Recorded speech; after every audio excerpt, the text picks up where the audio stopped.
So for instance, you might think about if you have a partner, a romantic partner, and you walk down the street together, you might have a tendency to hold hands or walk on a particular side. Now, you may not, but a lot of people will express sympathy with that. And important here is that the sense that when you're on the wrong side, right, it feels like the wrong side, right? So there's a pattern in the relationship between you that can only be understood in that relationship. It doesn't make sense to think about that pattern elsewhere. Following is my conversation with Mark James. Mark is a philosopher. His area of research and work is in social embodied cognition. So he thinks about embodied cognition in a more broader perspective, bringing all different aspects of different agents, people, AI beings interacting with each other. Certainly his research started with we as people as embodied cognitive organisms interacting with each other, and how in a social sense, the sum is much larger than its parts. You would see in this conversation that Mark has a very unique perspective on embodied cognition. Mark is currently doing his research at the Okinawa Institute of Science and Technology in Japan.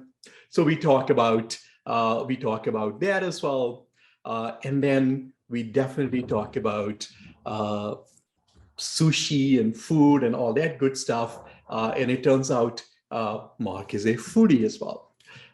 Mark is originally from Ireland, an amazing journey, from Ireland to Australia to Japan and many other places. I find his perspective as a philosopher very refreshing, original, pragmatic, unique. I had a lot of fun. I am looking forward to more conversations with Mark as his research journey progresses. But hey, now here to my conversation with Mark. Okay, we are on. Mark, sir, how are you? Very good, very good.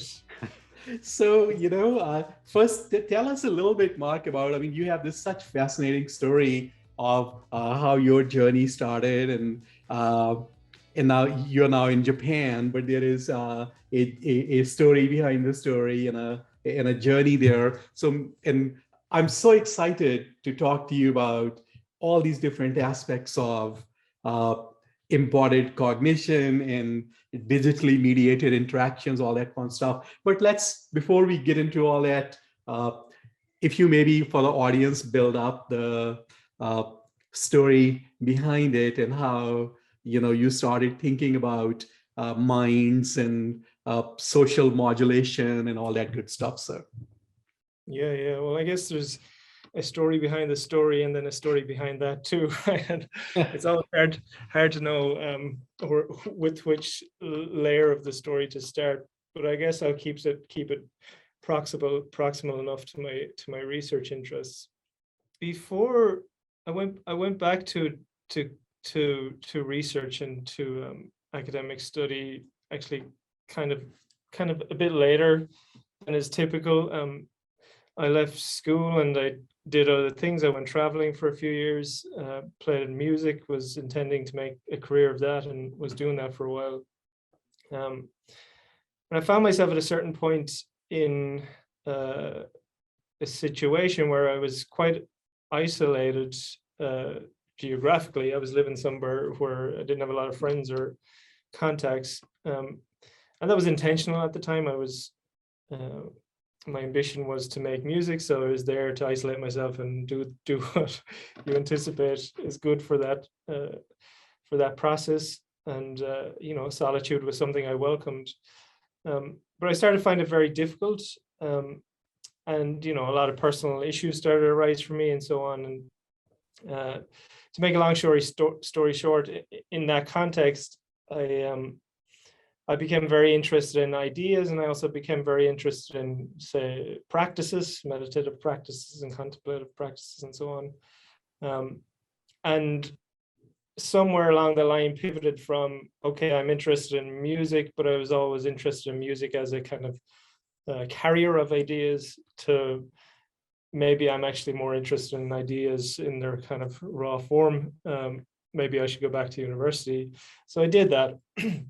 But what was interesting to me, and why this relates, I think, to my research interests, and it was something that I noted very quickly, but kind of put on the shelf, was that when I found myself back in the context of other people, a lot of the issues that I found myself facing when isolated and on my own seemed to dissipate, right? They just kind of evaporated. There weren't issues anymore, like personal issues. And it was funny because my feeling, when I was having those issues was, okay, I just need to stay here to kind of get my stuff together. And then, when I have my stuff together, kind of reinsert myself in society in a more enriched, better version of me or whatever. But yeah, I quickly found myself back in this context where actually just being around other people I found was somehow stabilizing, which is no surprise when I think about it, but I was kind of naive and young at the time, maybe. And, growing up in a quite individualist culture, it's maybe not that surprising that I had kind of by default adopted that position. Anyway, when I was there back in university, I also became very interested in, okay, it's not just like my well-being that's informed by being around other people. Also, I became very sensitive to the extent to which how I was thinking was being shaped by other people, and I guess the sociality of my epistemology, right? Like how I come to know the world is deeply informed and shaped by the conditions that other people provide for me, and the fact that we seem to be constructing something together, right? It's never just my knowledge, it's always some sort of knowledge in relationship with. So I did all of that, and I had all those kinds of sensitivities, maybe not very sophisticated, didn't have any sort of developed language around it. And at the time of finishing my degree, I went to make some money to do my master's, and I moved country, context, culture, went to live in Australia and ended up working on iron ore mines, which was quite a departure from what I'd been doing before that. So it wasn't a mine as such, it was actually a port where they were shipping iron ore from one place to another. And this was quite common for Irish people, because in the wake of the recession in 2008, a lot of people went to Australia, a lot of people my age. So my brother was there, and he kind of pitched the idea, maybe come here. Anyway, why I tell you all this is I went there, I think, with the sense that maybe I didn't think of it in these terms, but I can be something like an ethnographer in this situation, right? I'm very interested in how sociality informs my thinking and my cognizing. Now I'm like going to radically change my circumstance. I'm not going to have the opportunity to study or research, but I can kind of do some sort of phenomenology, pay attention to how this change of context changes me. And in a way, when I think about it or describe it, I kind of feel like it was this kind of hadron collider for experience, right? For cultures, right? Like me as the collider, right? I'm bringing these cultures together in me and watching what emerges. And throughout that year, I just started writing stuff down, taking notes, making observations, and thinking about, okay, now that I'm repositioned or find myself in this other culture, what am I experiencing? But one experience came up quite a lot, and I think you'll probably find some familiarity with it when I describe it. But it was one I became particularly interested in, and it's when, so for instance, you find yourself in a context where you have now, you're now present with two people or two groups with whom you have a mutually exclusive history of interacting. And you know that you interact slightly differently with each group or person. And now you find yourselves as some sort of triad.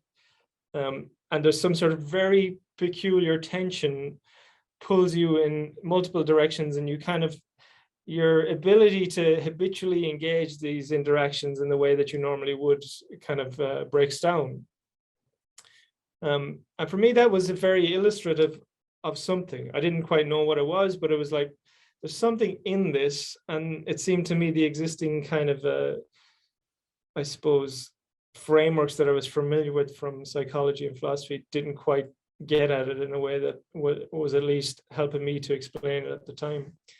So I came back to Ireland, did a master's, and this particular experience was kind of it was almost like an orienting light in a way, right? You know, it was like a North Star. Okay, how can I get at this? You know, there's something important about this. And that led me to a certain philosophical stance that helped me to eventually start to make sense of that.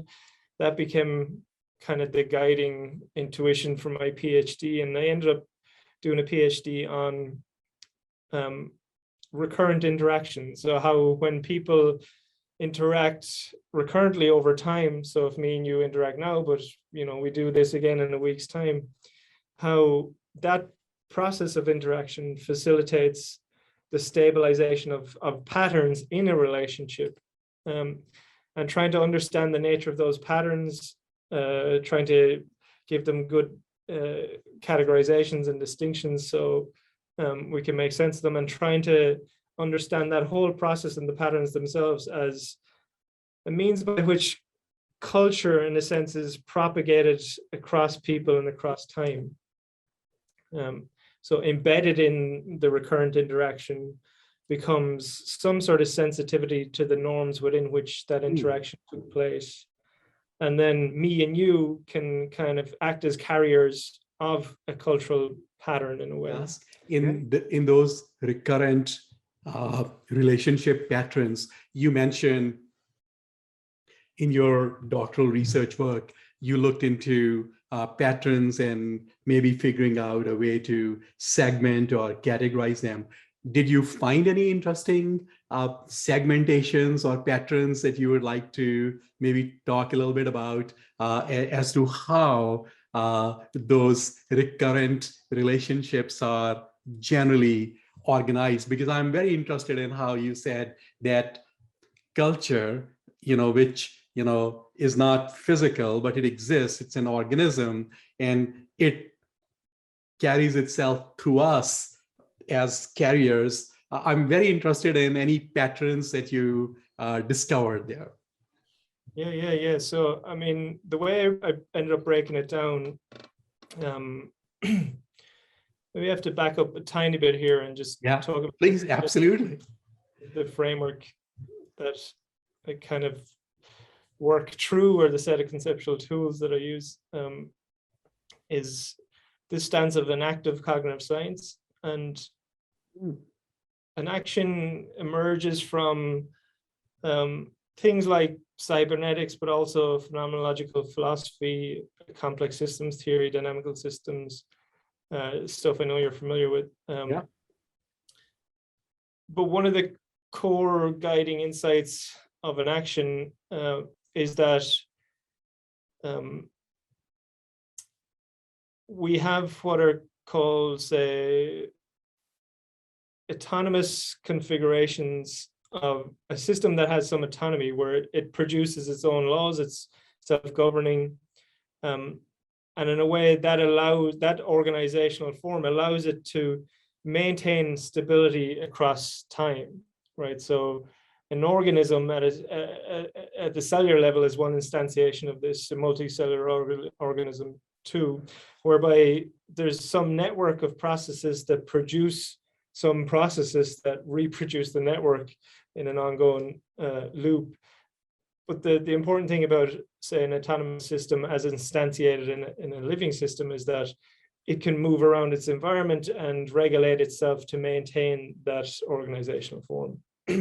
Anyway, so there's multiple instances of autonomous systems. You can think about the organismic instantiation, but some theory has said, well, there might also be autonomy at the level of a nervous system, at the level of immune system. And there's been a lot of theorizing to suggest that actually in our sensory motor dynamics too, you see these autonomous configurations, right? So the language we use is habit to reflect this. So a habit is a self-producing sensory motor form, in a sense, where I act in a certain way. It organizes me such that I'm disposed to act in that way under the right conditions. And in that, you get a sense of normativity, right? The sense of you need to act in a certain way in order to maintain the form. So using that as a kind of I suppose, conceptual tool, if you will, what I started to inquire into was, are these organizational forms operative in the relationship between people? So can we have a self-producing form that embeds in the sensory motor dynamics of the interacting pair, such that if we deviate from that, we have some sense of that breaking a normative regulating dynamic, and we might be inclined to reproduce it, right? So we'll be, in a sense, if we feel we're breaking it, we sense a disattunement and we operate to regulate it, to maintain it. So using that as a kind of again, as the conceptual tool, you can think about, so at different timescales, there are different patterns, I think. So for instance, you might think about if you have a partner, a romantic partner, and you walk down the street together, you might have a tendency to hold hands or walk on a particular side. Now, you may not, but a lot of people will express sympathy with that. And important here is that the sense that when you're on the wrong side, right, it feels like the wrong side, right? So there's a pattern in the relationship between you that can only be understood in that relationship. It doesn't make sense to think about that pattern elsewhere. Now, you can establish the pattern with somebody else maybe, but actually that pattern is specific to you. So in a way, there's a habit there, but it's functional. It's kind of a simple habit, right? It's not too complex, whatever. But then you might have something more complex, right? So if you work with somebody, just to give you a kind of an illustrative example, if you work with somebody and you're in the business of moving furniture, for instance, and you have to do something repetitively over and over again, say you lift chairs into a couch, right? Very quickly, within the space of a few days, probably, you'll establish something like a shared routine, right?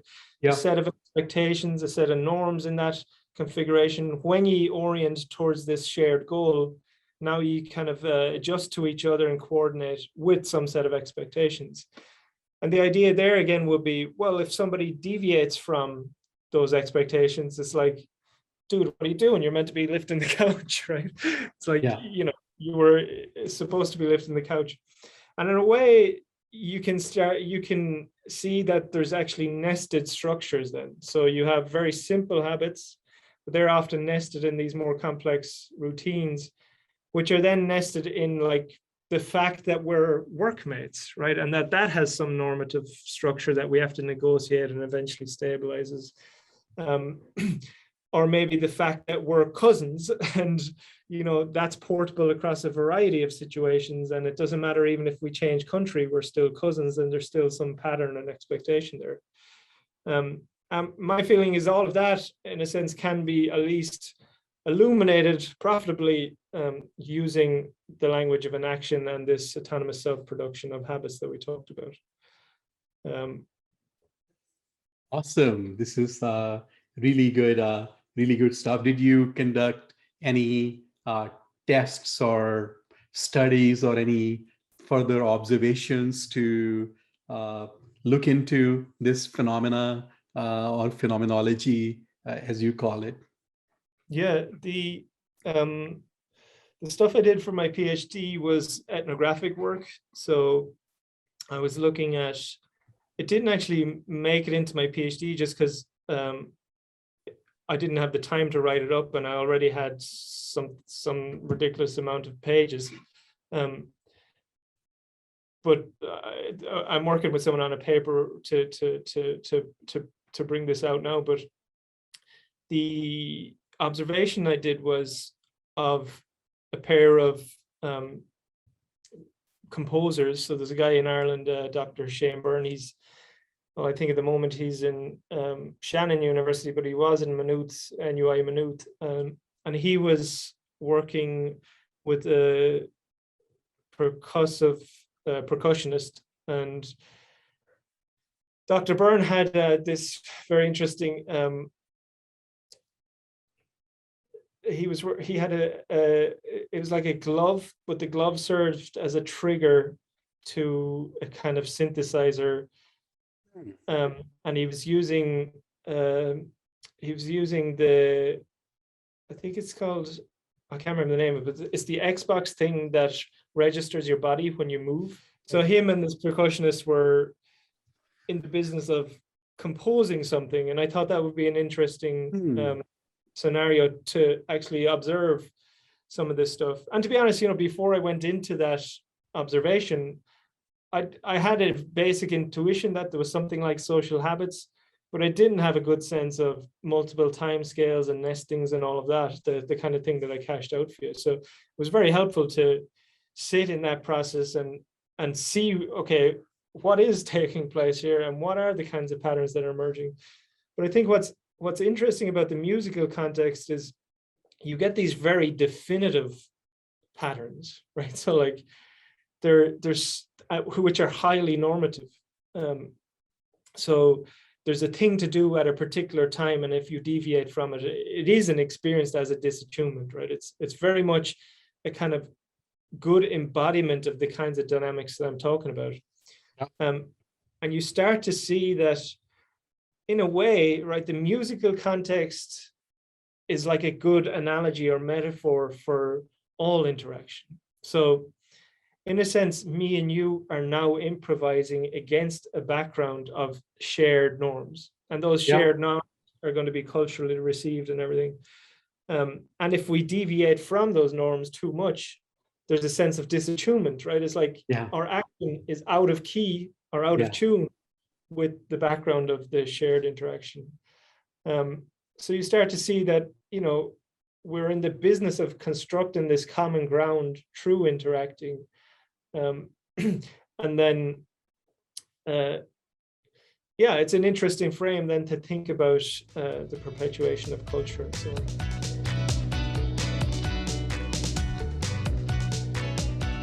We can talk a little bit about your current sort of, lab in university and where you are, then, what brought you here, and the road ahead and the game plan of your research here over the next few years. Maybe it would be good for our audience to just get to know the part of the world that you are in and this wonderful university and research group and lab that you are a part of.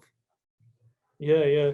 So at the moment, I was very, very lucky to get the opportunity to come here, particularly under the context of the pandemic. But I'm at the Okinawa Institute of Science and Technology in the island of Okinawa in Japan. I came here because of our PI, our primary investigator here. His name is Dr. Tom Froese, and he is a figure from the world of enactive cognitive science that was very influential in my own work, and somebody who has a kind of ambition for that project to, in a sense, so a little bit of background that might be helpful. The enactive cognitive scientific perspective is a contested one in some way. There's not always perfect agreement on what that should or does entail. But one of the, say, primary or guiding or central insights that I think everybody in the enactive landscape does share is that when we think about mind and cognition, we have to think about the role of the body in that, and not just in a kind of secondary, well, the mind is in the business of also representing bodies or whatever, but more is the body, and is that body in interaction with its world somehow constitutive of the dynamics of cognition. So Tom is somebody who has argued philosophically and through different, say, dynamical modeling and stuff, those kinds of methods for some time, that we need to understand mind and cognition in those terms. But there's never been a robust scientific effort to inquire into those ideas. I guess in that robust fashion, right? There's research, different types of research labs in cognitive science with different orientations and framings. There's never been a research lab specifically with the enactive guiding kind of orientation. So Tom had the opportunity to work here at OIST. OIST is a very interdisciplinary institution. Maybe Santa Fe or places like that are a kind of a precursor or an early model of the type of thing that's underway here. So in OIST, you have no disciplines as such. You have units, and units very often have people from different backgrounds. And then there's encouragement between the units to do work together. I think our unit is quite big, and we haven't been so successful doing that yet, but maybe that will come with time. So yeah, the questions we're looking into range across a broad sweep of projects. So there's people, Tom himself is looking into theories of consciousness and so on. People are looking at questions around agency, around normativity, habituation, looking at how do we develop methods and so on to actually inquire into these concerns around embodiment. What does that mean for social interaction is a kind of big focus here. And my own effort here is, as I described previously, all these patterns and so on, right? But what became interesting to me is the fact that one which I didn't really pay attention to in my PhD thesis was that, okay, we have this social interaction. It's obviously a valuable kind of mechanism or set of processes of cultural propagation and perpetuation and so on. But most of our models are face-to-face interaction, and actually most of our interactions at this point are mediated by technologies. So one of our big focuses here, and one of the things I'm trying to conceptualize is this notion of digital embodied sociality, right? So acknowledging all that we have about the importance of interactive dynamics, but now acknowledging also that those dynamics at this point in time are largely mediated and are digitally mediated, at least. Yeah. And they came in the wake of the pandemic, right? So the pandemic was a kind of, it forced us to just acknowledge the extent to which we were already online, but also we were much more online. So there was no ignoring it. And I think it just became a pressing concern, right? Like, we are in these face-to-face interactions, but they're mediated. We need to understand that.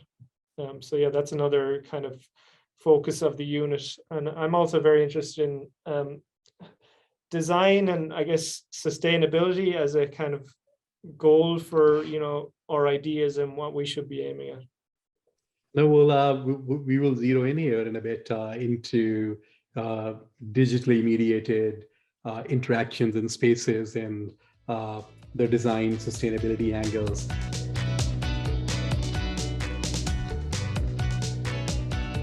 Let's maybe talk about a few things. I'm sure you have read Richard Dawkins' works on memes and that whole memetics and whatnot. Any comments on? And it's an old body of work, but still, people talk about it quite a bit. And Richard himself is quite active too. So anything you want to talk about that from the perspective of mediation and, things that propagate themselves and become norms, or Yeah, no, I become know what you mean. viral and that kind of a thing. Anything that comes to your mind on that topic? Yeah, I mean, the embodied stance or the inactive stance would be, okay, that's an interesting notion, right? That something can perpetuate across cultures, right? We have this kind of virality that we're all very familiar with and so on. What I find interesting about that is that, or maybe a critical stance in relationship to that, is that it's totally disembodied, right? You don't have to really have a robust conception of interactive dynamics to make sense of that. The sense is that this is a kind of message passing, a perfectly formed message that just propagates in a kind of now, I'm sure the mimetic theorists will have something to say about that. There's probably nuances that I'm lacking there. I'm not, I haven't directly critiqued this literature, but as a kind of intuitive critical response, yeah, the sense would be, okay, well, we can acknowledge something like, something being handed down through the generations, so there's some sort of temporal propagation. Or we can acknowledge this kind of spatial propagation, such as the kinds of things we see in viral form. But actually, it all involves embodied human beings interacting with each other. And therefore, the kind of notion of this, perfectly formed piece of information that just propagates is maybe not the most helpful, because I think in those interactions, there might be some invariance that's retained, but there's also a kind of transformation. And the embodied conception of that is that, well, in interaction, we're involved in this interpretive dance always, right? There's a kind of hermeneutics, there's a kind of a translation that happens in the process of receiving information, if you will, right? I say something to you, you don't take it in as a message, right? You translate it from your point of view, and then you give me something back, and there's also an emergent dynamic between us that shapes and constrains and provides the conditions for that type of interaction. So I do think, as a general orienting view, it's powerful, right? Some people talk about mimetic tribes and so on, like how people get organized around certain ideas and all of that kind of thing. My tendency is to just kind of do my own hermeneutics, if you will, and reinterpret or translate that in an embodied understanding and say, okay, there is actually there is something that's more alive, if you will, that is in the business of holding a group with some sort of cohesion, and that plays out through the embodied interactions of those people. So let's go back to, just for fun, right? Let's go back to the kind of the patterns that we were talking about earlier on. Yeah. One big question is, we think about, say, in less embodied terms, we think about things like groupthink, or we think about tribalism and so on. And, the sense is that from a kind of mimetic, a more intellectualist stance, a less embodied stance, that, well, this is a kind of commitment to a form of belief, if you will, right? We've all got this belief, and we're all committed to it, and that's what binds us together. From an embodied stance, you might say, actually, we have, in some sense, negotiated some set of shared patterns that now orient us towards a particular shared end, right? So if I'm in a group and we all have the commitment that this is the right way to act in relationship to this topic, now if I deviate from that, if I express some deviance from that, both it will be hard to do in the first place, and the other people in that group will experience that as a kind of disattunement as well. right? So the intellectual stance will just say, well, you're betraying some sort of belief. The embodied stance will say, actually, no, there's this autonomous network of integrated habits that in some sense are seeking their own reproduction through your activity. So that's going to keep pulling you back to a particular kind of configuration. And in that configuration, you're going to feel comfortable, you're going to feel welcome, you're going to feel good. But if you deviate from it, it's going to express in this kind of sense of disattunement. And I think, you know, that from an embodied stance, now this is not well worked out theory, I'm just kind of riffing on it, but from an embodied stance, that'll give you some sense of why, you know, we tend to ostracize people, right? Because we can't have somebody in our group that expresses this deviance because it's causing too much disattunement in the relationship between people.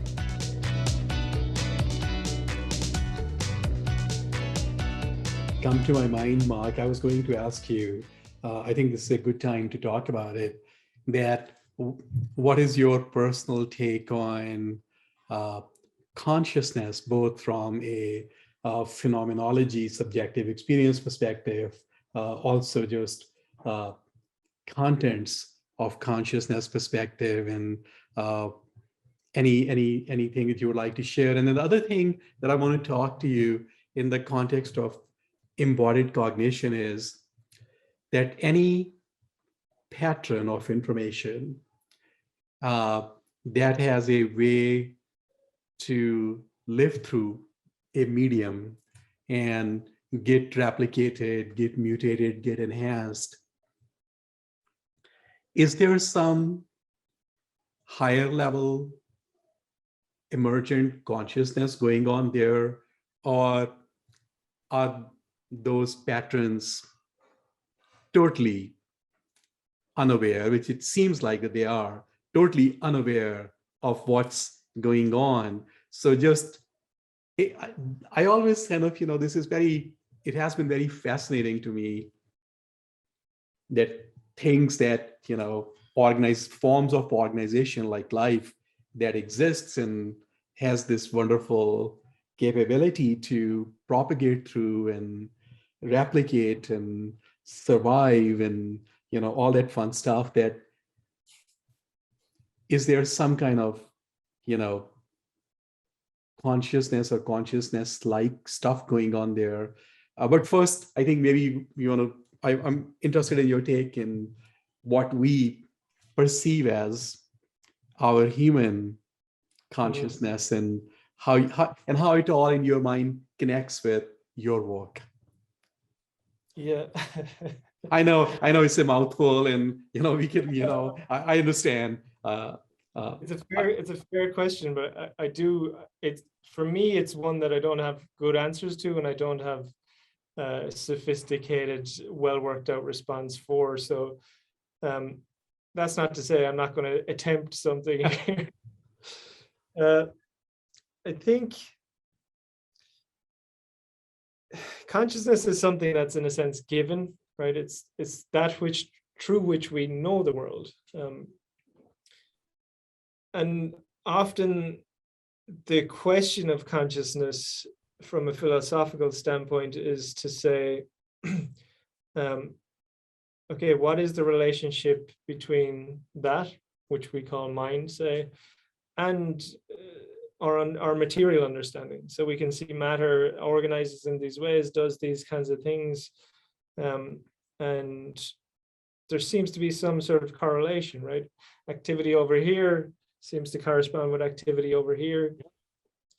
And all sorts of philosophical standpoints emerge from trying to understand that relationship. So you get idealism, right? It's all just mind.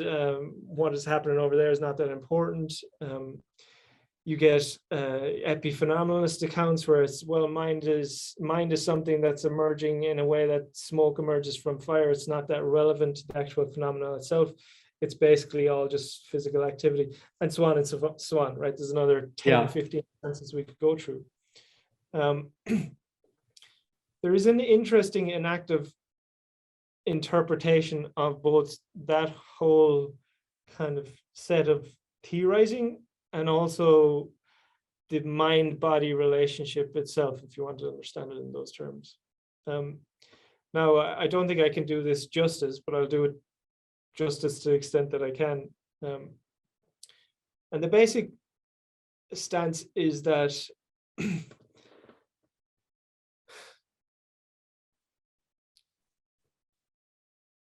if we understand mindedness, right, and we see things like indeterminacy, freedom, affect, and so on as, say, characteristic of that dimension of being, and we understand physiology, and we understand the determinacy or the apparent determinacy of that dimension of being. And we try to say, how does one relate to the other, insofar as one might overlap or one might account for the other. The inactive position, at least developed by a theorist called Sanaka Dahan, would be to say, actually, that's the wrong question. You're trying to, in a sense, equate two things that are actually part of a larger whole. And that larger whole is the person-world relationship.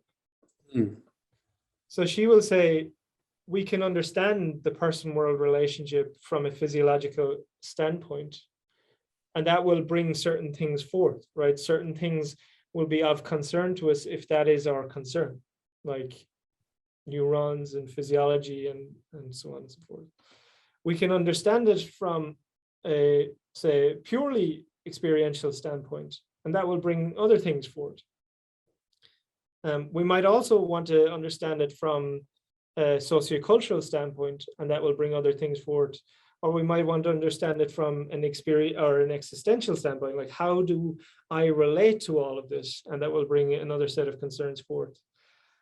And for her, yeah, that has to be the overarching understanding here, right? There's much larger concern here. It's not just consciousness.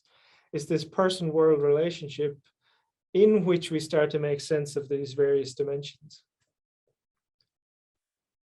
No, very insightful. Have you, Mark, studied the work of British neuroscientists Carl Friston or Andy Clark or Anil Seth? Have you looked into some of their work on different angles of embodied cognition, and they connect it with consciousness as well?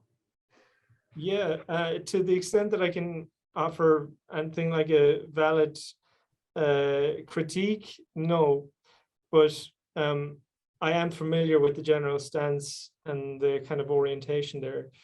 They adopt, I guess, something that seems better aligned with more traditional information theoretic understandings of mind and cognition. So in a way, their advances have really been a kind of development of a traditional way of doing things, but in a way that gives them a kind of formality and a rigor that's really helpful.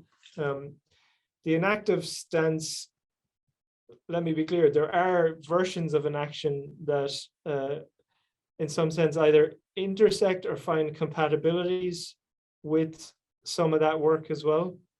And even Friston himself in some way would conceive of himself as an activist, right? We have certain shared commitments about the importance of embodiment, the fact that perception and action can't be neatly distinguished and so on.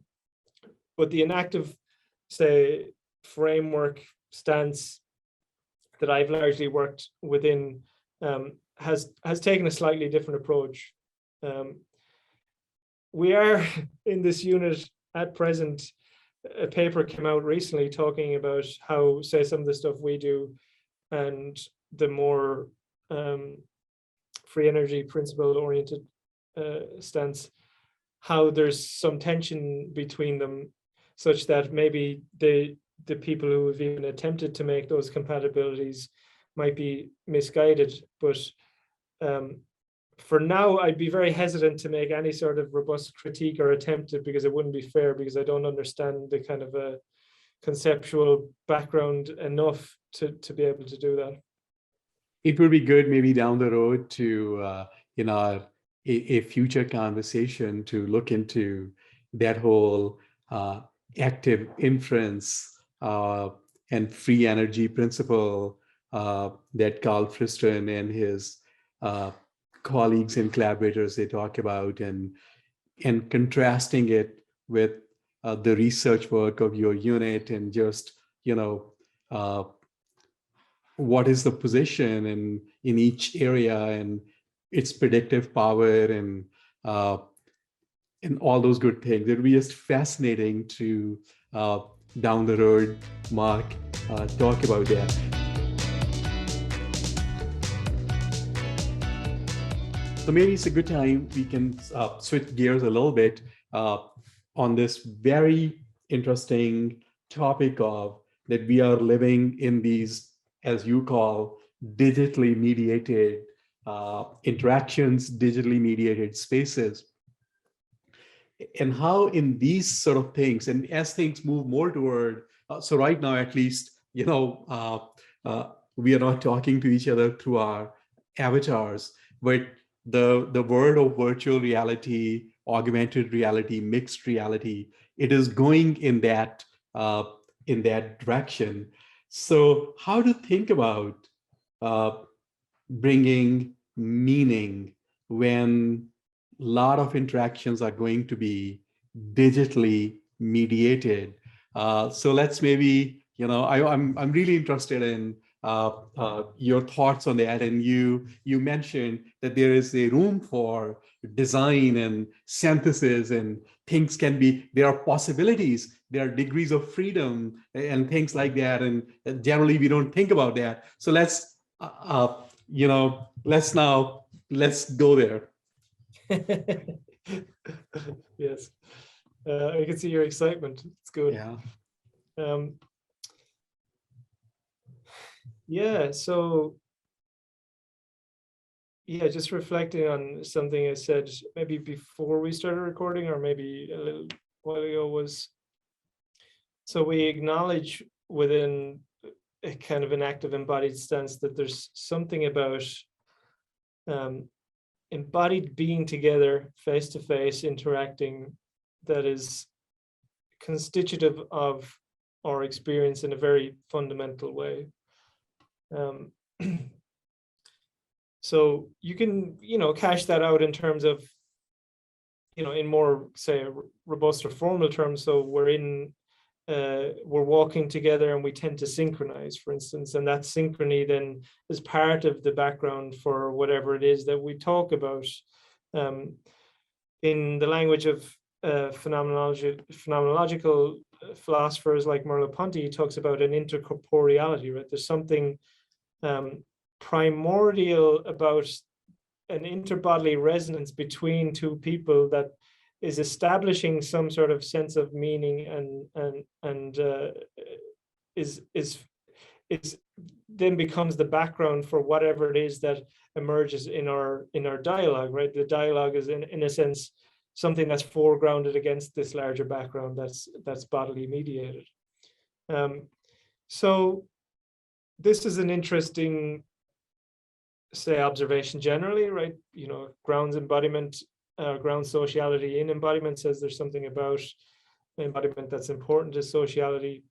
But then we're faced with a different reality, I think, at present, where we find ourselves such that much of that whole rich interactive dynamic that I spoke about is constrained and shaped and limited when we move online. And not to get too much down or critical about embodied cognitive science at this point, or the people who've theorized it, but there has been a kind of general stance, something approaching even a kind of consensus, that means there's something about digitally mediated interaction that's kind of just flawed from the start, right? If we can't have this rich embodied interaction, there's something problematic about digitally mediated interaction.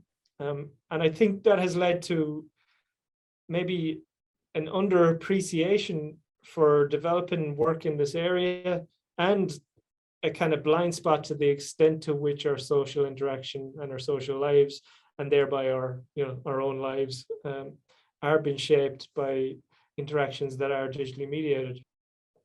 So, the impulse is to maybe respond to that and start to think about how is it that we can conceive and conceptualize digitally mediated social interaction, and how can we do it in a way that ultimately might allow us to do it better in some sense. Like, how can we design for rich social interactions that facilitate experiences of social connection and so on. These are all, decade-long questions, but I think we're from, what arose in the context of the pandemic, we were very quickly faced with these as, pragmatic concerns and problems. Yeah. So one of the projects we have here is a COVID-19 survey, where we surveyed people from Japan, people from the UK, people from Mexico, about their experience during COVID. It was really kind of looking at the felt lived experience of people during COVID across a range of dimensions. And there's a lot of different theorists and researchers looking at various topics. But the thing that was of concern for me was the technological question. So are you using more technology? How do you conceive about this, new relationship you have to technology or whatever? And a couple of things emerged from that very quickly. We've only at this point done a kind of preliminary analysis, but a couple of things become very apparent. One is that infrastructure is essential, surprise, surprise, and it's unevenly distributed, right? So both within countries, but also across countries. So in Japan, there's no talk of concern around this at all.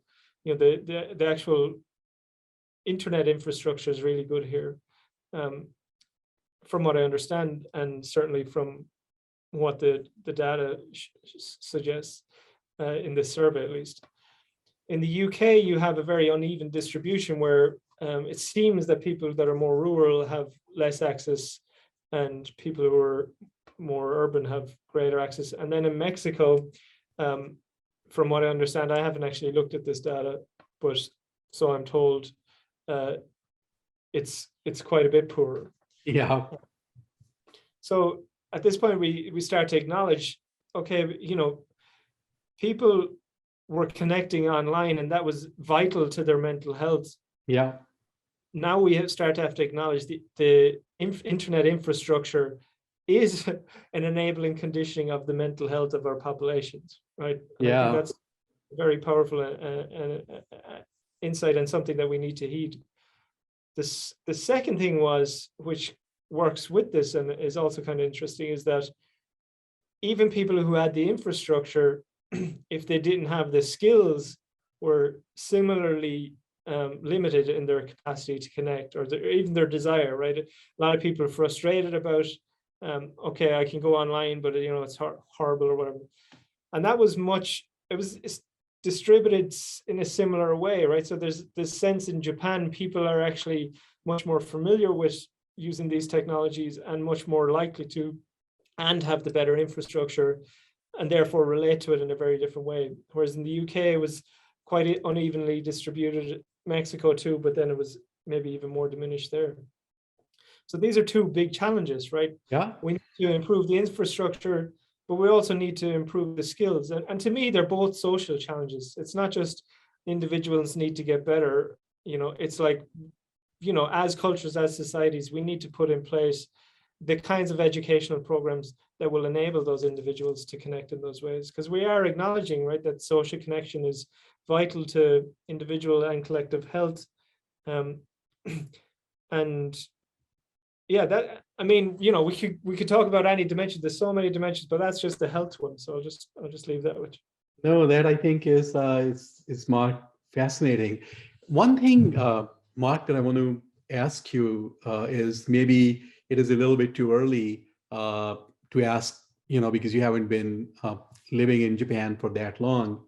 But uh, from my interaction with Japanese colleagues, it looks like that the robotics is a lot more mature industry, relatively speaking, in Japan.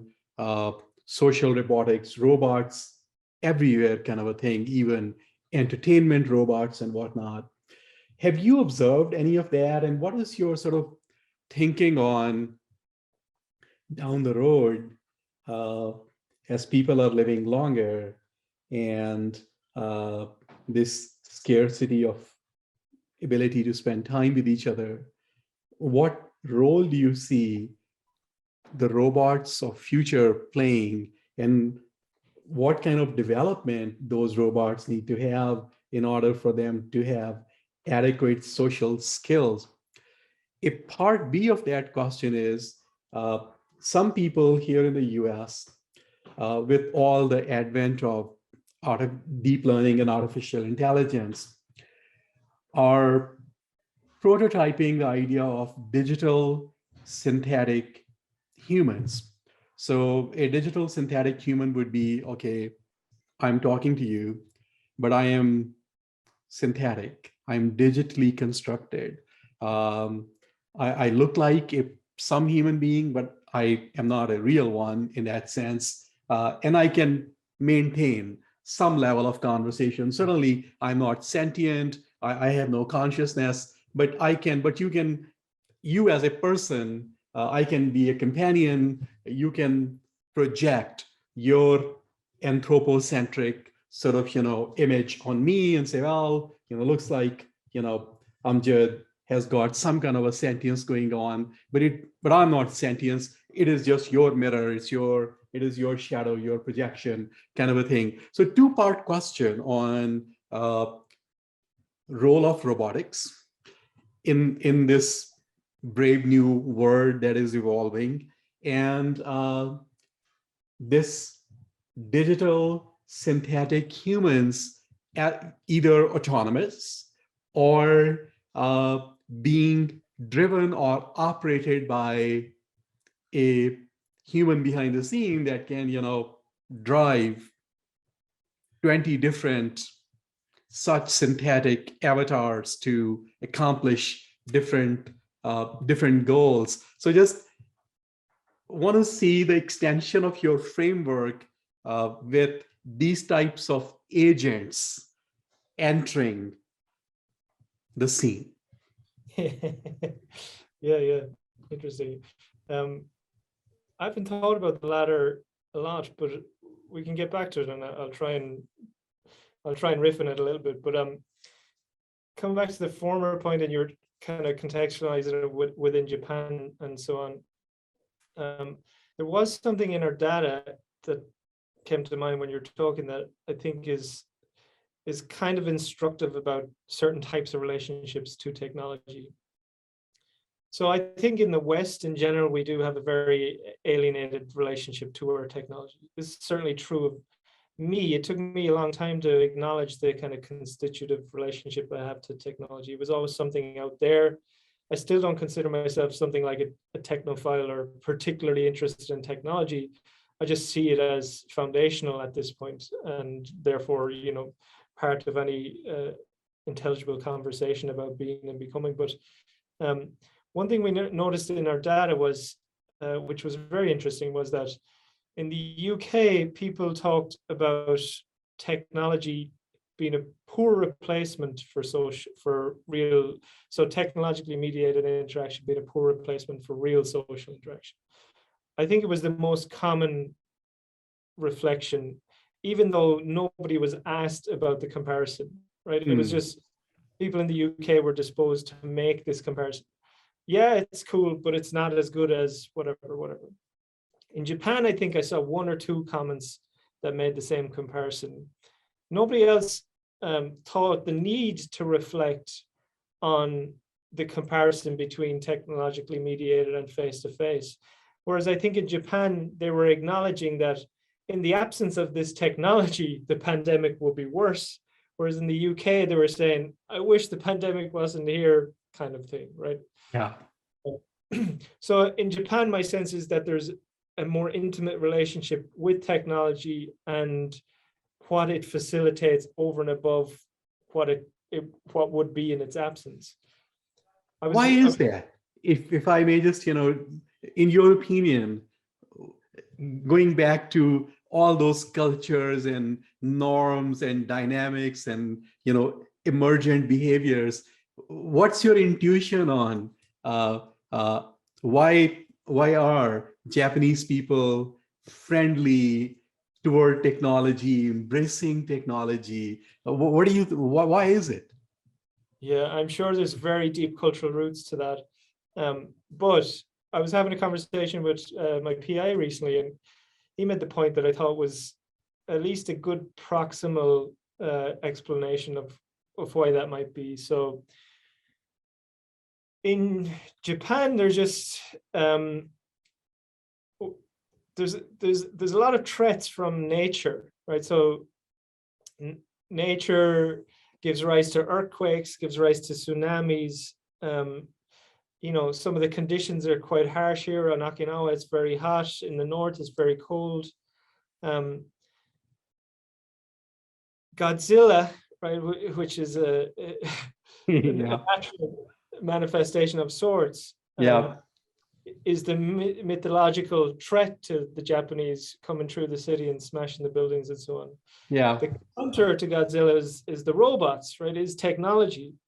I think in Japan, they have somehow integrated an understanding of technology serving them in their relationship to nature, which is a threat, and thereby is much more welcome, right? Technology, in the absence of it, is we are under threat, whereas if we have technologies, we're less under threat, so on. That, to somebody who understands the history of these things, might sound like terribly naive, but I do think it's an interesting reflection. Whereas in the UK, on the other hand, it's very mild, right? In Ireland, where I'm from, there's no real threat to nature. I mean, unless you fall off a cliff or drown or something. But the sense of nature breaking from its existing constraints and consuming you in some ways is very minimal. There's no real animals that are of threat here. I mean, Okinawa is beautiful, and my first impulse when I got here was like, oh my God, look at the forests and the jungle, and it's inviting. But then you get into it, and there's spiders the size of your head, with webs that would serve you as a good hammock kind of thing. And it's a very different stance, right? Nature in the UK and maybe in the West more generally just has a sense of somewhere you go to ease yourself to, and so on. I do think that's true in Japan too. They love to get out in nature and all that, acknowledge the beauty of it. But in the UK, you also had the Industrial Revolution, right? Where people were extracted in some sense from their natural states, if you will, where they had to leave their towns and villages and go towards the cities to work for machines, to work for technologies. That was very alienating and uncomfortable. And, there's probably a bit of trauma in all of that, right? There's an inherited trauma from those experiences that we don't just shake off, right? In the sense of the patterns we talked about, right? That trauma is part of the cultural perpetuation and propagation.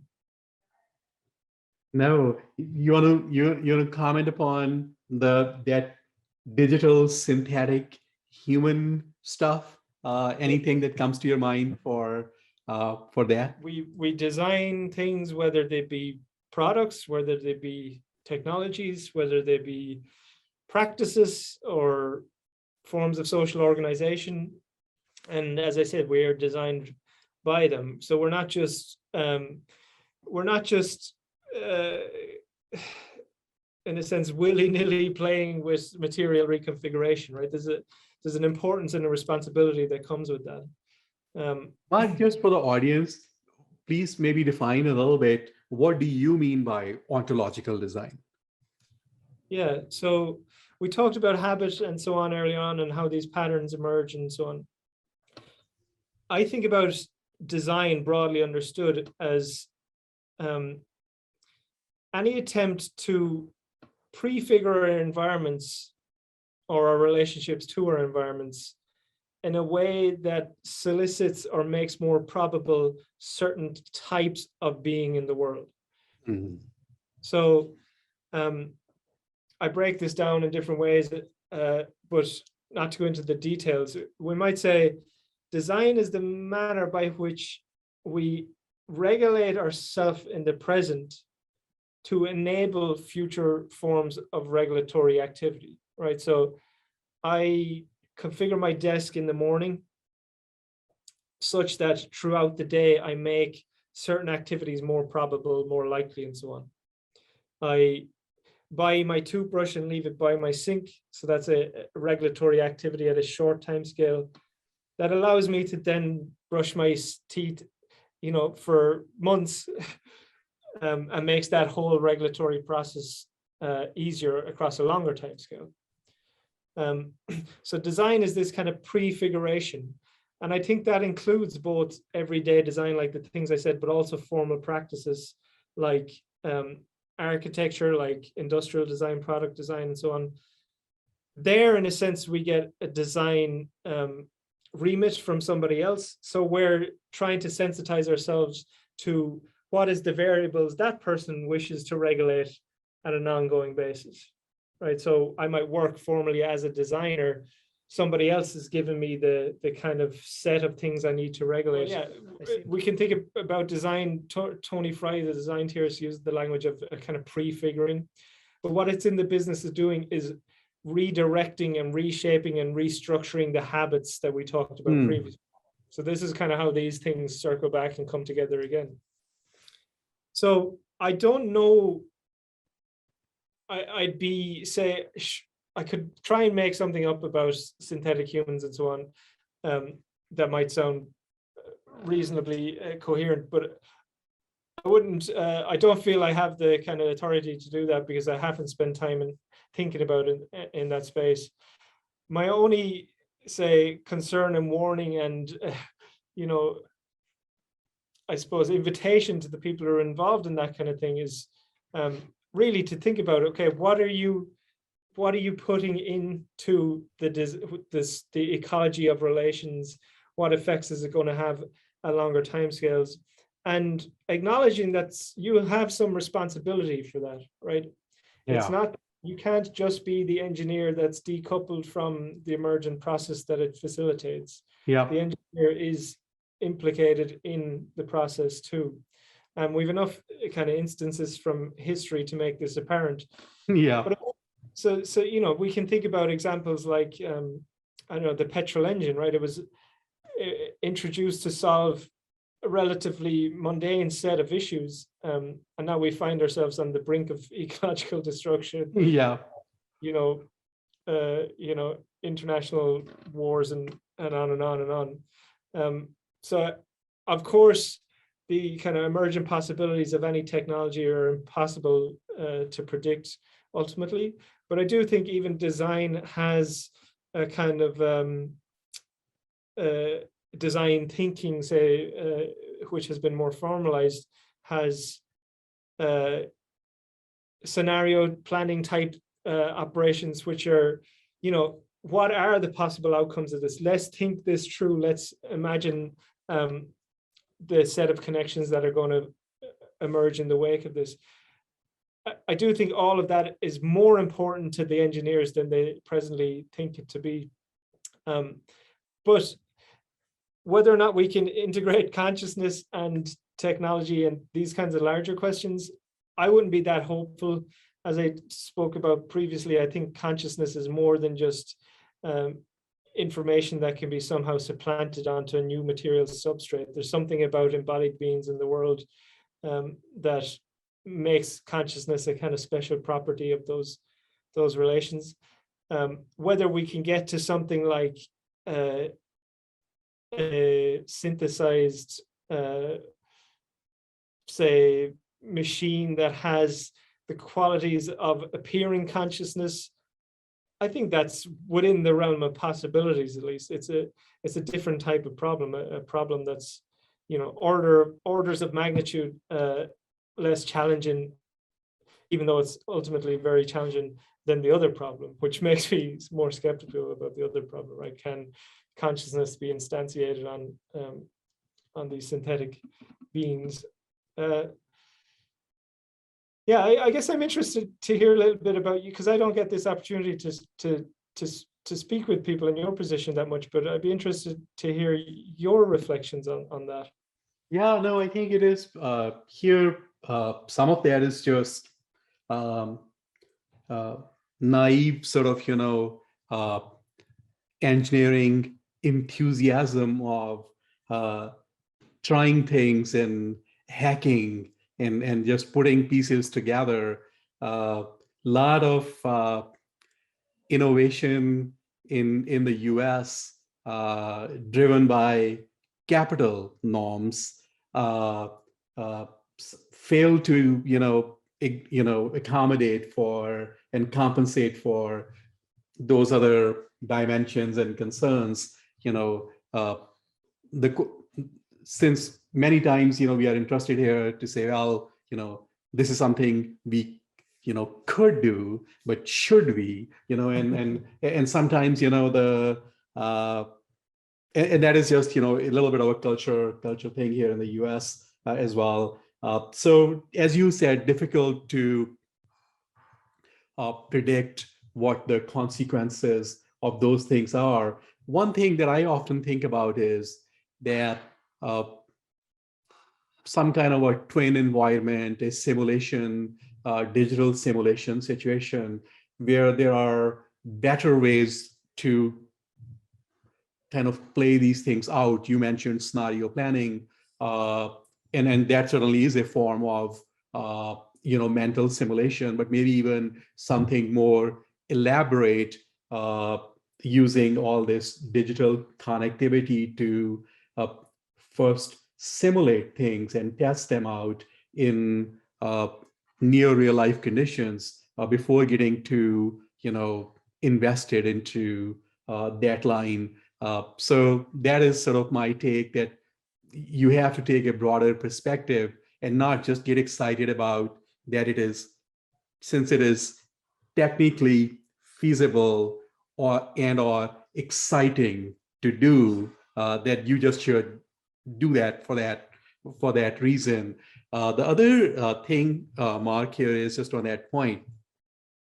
So my first degree, my bachelor's degree, was in electrical engineering. And many engineering disciplines have a code of conduct of, you know, building better solutions and, you know, all that good stuff. Interestingly enough, computer science and software engineering, you know, since it has developed over the past 30, 40, 50 years, and more so past 30 years or so, there is no, you know, such equivalent yet. People now have started thinking about, if I'm writing software code, how green my code is, how much energy my code is going to burn. People wouldn't think about these type of questions in the past, but now we have started asking this question that you know, whatever it is that we are writing as software code, it is going to run somewhere.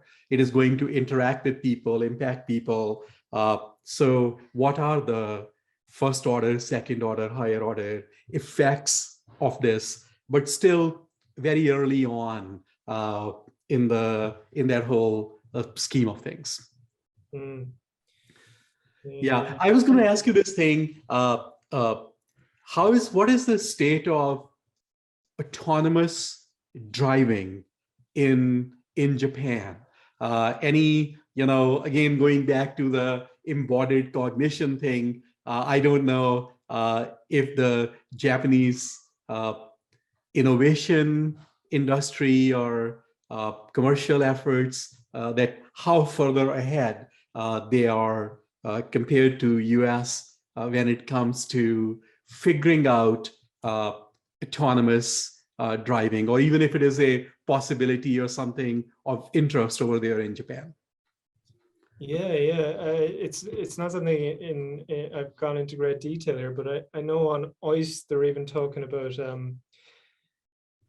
they're building more and more onto this campus here, and they're talking about an autonomous kind of vehicle route on one of the roads here, with some sort of local autonomous vehicles that we can use. I don't know. I do find it a very interesting case study of both techno-optimism and possibility for real innovation, and the intersection between those two. I'm going to a big tech conference in Tokyo between the 13th and the 17th, and it's one of the things I'll be looking out for and paying attention to. Personally, and maybe this is just a kind of cynicism or bias, I tend to align with the kind of Rodney Brooks perspective, which is, yeah, we can do a lot, but we're over promising at the moment, because the infrastructural needs for adequate fully autonomous vehicles are so much. At some point you start to question whether the trade-off is actually a viable or valuable one. I know in Japan, for instance, in Tokyo, there is an autonomous train, but seemingly the infrastructure for the track has become such a kind of overhead that it would have been more sensible just to hire a driver all along. So true. Hey, look, this has been a fascinating discussion. Thank you, Mark, being so generous with your time. I saved the most important question for the last, and that is, in Okinawa, how good is sushi? compared to Tokyo, all the sushi bars of Tokyo. And then I'm sure it would be good to hear just your perspective on contrasting it with your sushi experiences in Australia or Ireland or UK. So tell me a little bit about Okinawa, and what do you like about the local food and culture and all that good stuff? Yeah, actually, I'm a big foodie. It's definitely one of my hobbies, and something I pay close attention to. I also have a lot of food sensitivities, which is unfortunate. So I can't just throw myself wholeheartedly into all the delicious stuff. But yeah, the food here is incredible. I mean, the fish is astounding. Just the variety of fish. You go to the market and it feels like you're in an episode of Finding Nemo. Just the whole kind of tropical array, which is not something I'm used to. We get a lot of salmon and trout in Ireland, and that's about as colorful as it gets a lot of the time. But yeah, I mean, Japanese food, what can you say? It's kind of overwhelming, the amount of choice and the variability and the amount of stuff I don't know and wish I really did know. And when I walk through the supermarket, I feel a bit like when I'm in nature here, where it's simultaneously inviting and scary, because it's like, oh, what's this? Looks amazing, but I can't try it. I have to say that the best sushi I think I've had so far was in Tokyo. I was quarantined there for 2 weeks, and nothing I've had here in Okinawa has matched that since. But that's more, I imagine, more a bit of laziness around about locating the best spots. So you've kind of inspired me to go and do a bit of sushi seeking. Mark, sir, thank you for all your time and this wonderful conversation, man. Hopefully we'll talk again. Thank you, brother.